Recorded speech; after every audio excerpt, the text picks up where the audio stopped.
खुलुमबाय लोगोफोर आं दिनै दासो दुगैखांदों खामानि मावस्रांजोबनानै आरो जियाबो बुरजामोन नालाय आं दिनै दासो सुखांदों आरो 9टा जाबाय दा आं सानफ्रामबो बिदिनो 9टायावसो माने भिडिअ खालामनो मोनखायो आरो आंनि भिडिअखौ मोजां मोनोबा लाइक खालामनो शेयार खालामनो आरो साबस्क्राइब खालामनो दाबाव नाय मा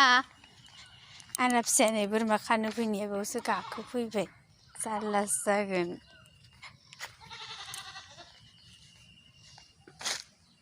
एम्फौ थागोन बाबा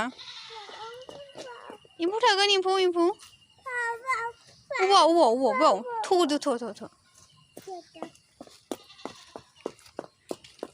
हाग्रा जाजोब्बायना नै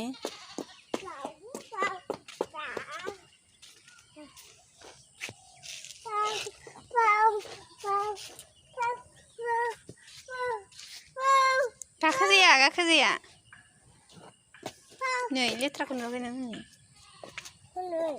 बोरमाया गाबबाय हनै नों फैनानै बोरमाया गाबबाय जारलासो जागोन गाखोबावबायसो मारैबा खांग्रांबो मा जानांगौ बाबा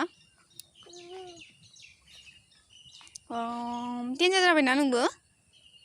नाहरलाय ओरै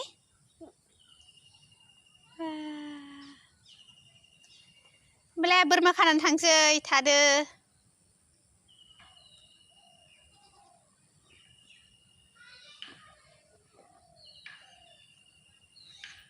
बिथांमोना सिनेमा शुटिं खालामनो नागिरदों आरो बारा सासेबावालाय नैबेबो आंना फिसाया नै बालाजों गेलेनानै दासो थुखैनानै बिसिनायाव 8 थाखोसो गेलेबावबाय जाब्राजों मा खालामनो नागिरदों बाबा मा खालामनो नागिरदों खोन्थालाय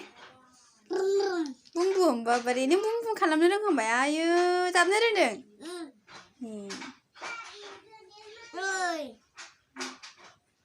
माथो सिफायखो मानसि खर'खौ मानो सिफायखो नोङो मानसि खर'खौ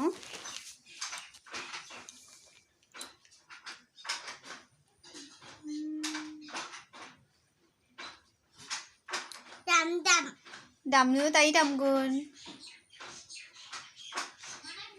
हौवाखायनो खालि दामनायल' नांगौ गोगोम थानो लुगैयो